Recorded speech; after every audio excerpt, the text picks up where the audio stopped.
Bueno, mi gente, vimos la reacción esta, no estuvo mala, estuvo bastante buena, te digo, ¿verdad? Vamos a la otra. Después de analizar todas las filtraciones del capítulo 3, creo que todos estamos haciendo la pregunta equivocada. Durante meses hemos discutido si el nuevo mapa será de piratas, si aparecerá Black, si veremos por fin a Pink o inclusive a White, o si descubriremos el origen de los Rainbow Friends. Pero, ¿y si el verdadero secreto nunca estuvo en los monstruos? ¿Y si siempre estuvo en el escenario? Hace poco vi una teoría de Ñeboy Gamer que me llamó muchísimo la atención. Él propone que el capítulo 3 podría desarrollarse dentro de un estudio de cine. Y sinceramente, después de ver las filtraciones del 2024, que aclaro, aunque son del desarrollador Hatmatsi, no se ha confirmado que se tratan de Rainbow Friends, sino más bien de un proyecto del que aún no se ha revelado. Sin embargo, la palmera al fondo es la que relaciona este posible leak con la temática pirata de Rainbow Friends. Pero como decía, creo que la teoría de Ñeboy tiene muchísimo sentido, pero mientras analizaba cada detalle, sentí que todavía faltaba una pieza del rompecabezas, porque un estudio de cine explica las filtraciones, pero no explica del todo el rumbo de la historia que posiblemente desean contar. Y ahí fue cuando pensé, ¿y si el estudio de cine solamente es una pista? ¿Y si Oddworld nunca fue únicamente un parque de diversiones? ¿Y si tampoco fue solamente un laboratorio? Creo que podría tratarse de algo mucho más grande, y creo que todo este tiempo hemos estado recorriendo un gigantesco teatro. Y lo más aterrador es que nosotros también estamos participando en la función sin darnos cuenta. Antes de desarrollar mi idea, quiero darle el crédito a Ñeboy Gamer por haber conectado primero las filtraciones con un estudio cinematográfico, y es que las pruebas son bastante interesantes. Entre los modelos filtrados encontramos un proyector, micrófonos, decorados, escenografía y lo que parecen ser guiones de grabación, un parlante, una cesta de basura, un grifo, inclusive un mundo giratorio salido de alguna biblioteca y la palmera de fondo. Todo parece formar parte de una producción audiovisual, y si a eso le sumamos la presencia de los Rainbow Friends robóticos que vimos al final del capítulo 2, ¡voilá! La idea de un estudio donde se graban diferentes producciones comienzan a cobrar muchísimo sentido. Pero ¿y si el estudio no es el verdadero escenario? ¿Y si el estudio solo es una parte de algo mucho más grande? Mientras más analizaba los capítulos anteriores, más extraño me parecía el diseño del propio parque, porque un parque de diversiones normalmente está pensado para que el visitante explore libremente. Sin embargo, Oddworld siempre nos obliga a seguir un recorrido muy concreto. Entramos, cumplimos una misión, pasamos al siguiente escenario y repetimos el proceso. Eso no se parece tanto a un parque, sino como a una obra dividida en actos. En un teatro ocurre exactamente eso. Cada acto tiene un escenario distinto. Cada cambio de escenografía da inicio a una nueva historia. Y eso es exactamente lo que llevamos haciendo desde el capítulo 1. Aquí fue donde algo hizo clic. ¿Por qué Blue se llama Blue? ¿Por qué Green se llama Green? ¿Por qué Orange, Purple, Yellow todos utilizan únicamente un color como nombre? Podría parecer una simple decisión de diseño, pero creo que hay algo más. En espectáculos dirigidos al público infantil, los colores sirven para que cualquier niño identifique inmediatamente a cada personaje, algo así como las pistas de Blue. No hace falta recordar nombres complicados, el color ya cumple esa función y curiosamente, cada Rainbow Friend también posee una personalidad muy marcada. Blue representa la amenaza principal, Green es el personaje silencioso, Orange aparece cuando el ritmo necesita acelerarse, Purple permanece oculto hasta el momento justo, Yellow cambia completamente la dinámica del segundo acto.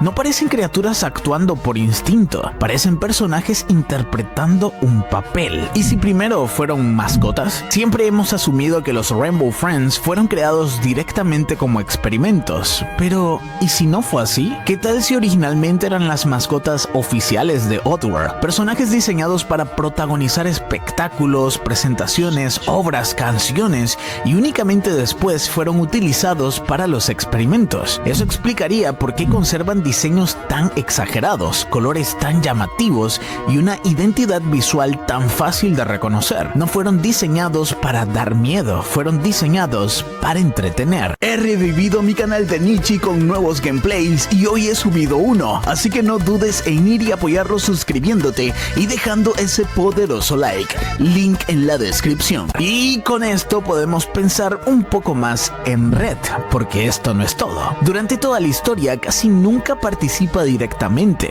No persigue jugadores, no recorre los escenarios, no actúa como Blue y tampoco actúa como un verdadero científico. Red observa, organiza, da instrucciones, parece saber exactamente cuál será el siguiente paso. No se comporta como un simple científico, se comporta como alguien que dirige una función, como un director detrás del escenario, como un director de orquesta. Y si Red cumple ese papel, la pregunta inevitable es, ¿quién escribió la obra? Y aquí llegamos a la parte que más me hizo pensar. ¿Qué tal si nosotros tampoco somos simples visitantes? Desde el capítulo 1, creemos que realmente estamos atrapados dentro de Oddworld por accidente, que lo del bus fue un simple accidente y solo tenemos que escapar. Pero ¿realmente tomamos nuestras propias decisiones? Siempre seguimos el mismo recorrido, siempre realizamos exactamente los mismos objetivos, siempre avanzamos cuando el juego quiere que avancemos, como si alguien hubiera preparado cada escena antes de nuestra llegada. Eso me hace pensar que nosotros también estamos interpretando un papel dentro de esta gran obra y quizá nunca nos dimos cuenta. Pero esto no es todo, pues les tengo una sorpresa. Pues hay algo que me descolocó, pues cuando creía que ya no habían más pistas al respecto, me encontré con algo que hizo esta teoría todavía más interesante, que se pueda argumentar aún mejor. En julio del 2025, Hasmatsi, el desarrollador oficial de Rainbow Friends, publicó una imagen bastante extraña. No era un Rainbow Friends, no era un escenario, ni siquiera un objeto del parque. Eran dos máscaras, las clásicas máscaras del teatro, la máscara de la comedia y la máscara de la tragedia. Lo curioso no son únicamente las máscaras, lo curioso es el contexto, porque normalmente Hasmatsi suele explicar para qué está trabajando un modelo, si pertenece a una comisión, si es una colaboración o si forma parte de algún proyecto. Pero en esta ocasión no hizo nada de eso, únicamente publicó las máscaras acompañadas por el hashtag Roblox y un emoji de teatro, y después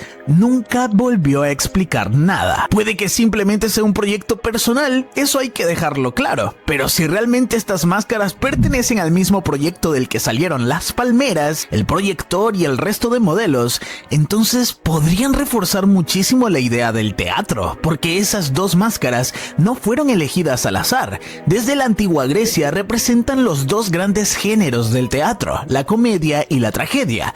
La máscara sonriente simboliza historias ligeras, aventuras, humor, personajes extravagantes, mientras que la máscara triste representa el sufrimiento, las pérdidas, las revelaciones y los finales dramáticos. Ahora piensen en Rainbow Friends. El capítulo 1, aunque es un juego de terror, mantiene un tono bastante sencillo. El capítulo 2 introduce un parque de diversiones y amplía el mundo, pero todavía conserva ese aire de aventura. Es como si hasta ahora solo hubiéramos estado viendo el lado más colorido del espectáculo, la comedia, los primeros actos, pero ¿y si el capítulo 3 marca exactamente el momento en que la obra cambia de género? ¿Y si dejamos atrás el espectáculo infantil para entrar finalmente en la tragedia? Eso explicaría por qué este capítulo parece estar preparando algo mucho más grande. No solo un nuevo Rainbow Friends, no solo un nuevo escenario, sino la revelación del verdadero origen de Oddworld, del origen de Red, de los Rainbow Friends y de quién lleva controlando toda esta función desde el principio. Porque en el teatro clásico, la tragedia siempre llega al final. Es el acto donde todas las máscaras caen, donde los personajes descubren la verdad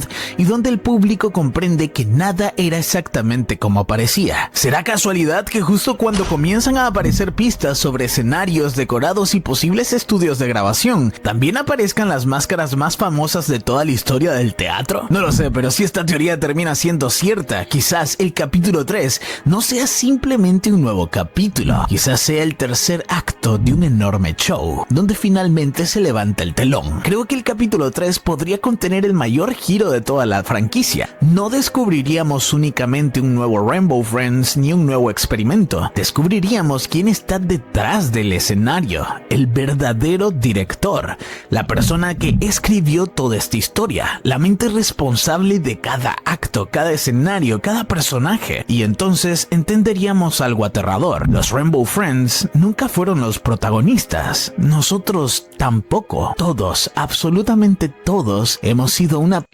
En pocas palabras, te engañaron completamente como un niño chiquito. Piensa con un rol dentro de una obra mucho más grande, de alguien que nos mira de lejos divirtiéndose. Quizá el capítulo 3 termine siendo completamente distinto, quizás nunca aparezca ese gran teatro, pero si Rainbow Friends nos ha enseñado algo, es que siempre deja pistas escondidas delante de nosotros, y hoy esas pistas parecen apuntar hacia un mismo lugar, no solo hacia un estudio de cine, sino hacia una enorme obra teatral que lleva desarrollándose desde el primer capítulo. Porque si realmente existe un director detrás del telón, entonces la historia que hemos vivido hasta ahora solo habría sido el primer acto, y el verdadero espectáculo estaría a punto de comenzar. Por otro lado, tenemos una gran noticia y se trata del libro oficial de Rainbow Friends, así como escuchan. Y justo cuando esta teoría parecía quedarse solo en especulación, apareció esta noticia que podría cambiarlo todo. Se ha anunciado oficialmente un libro de Rainbow Friends, sí, un libro canon dentro del universo del juego, y esto es importante por una razón muy clara. Los libros suelen expandir la historia, revelar detalles que el juego no muestra directamente y en muchos casos confirmar teorías que antes parecían imposibles. Y si este libro realmente profundiza en el origen de Oddworld, en los Rainbow Friends o incluso en Red, podríamos estar a punto de obtener respuestas claves, respuestas que podrían confirmar si todo esto realmente es una obra o si hay algo aún más grande detrás del telón. Así que ahora más que nunca hay que estar atentos, y si quieren que traiga ese libro al canal, no olviden de suscribirse y activar la campanita. Bueno, mi gente, estuvo bastante bien la cosa, estuvo bien. Por desgracia no puedo decir nada porque no estuve resolviendo las cosas y estuve escuchando las cosas. Todo está bueno, te digo, todo está interesante. Bueno, a ver cómo termina este capítulo. Este juego creo que solo vi, no recuerdo si he visto este juego versión de Roblox. No, creo que no lo había visto en el juego original. No he visto videos, pero bueno, no puedo hacer nada. Y bueno, cuídense mi gente y hasta la próxima.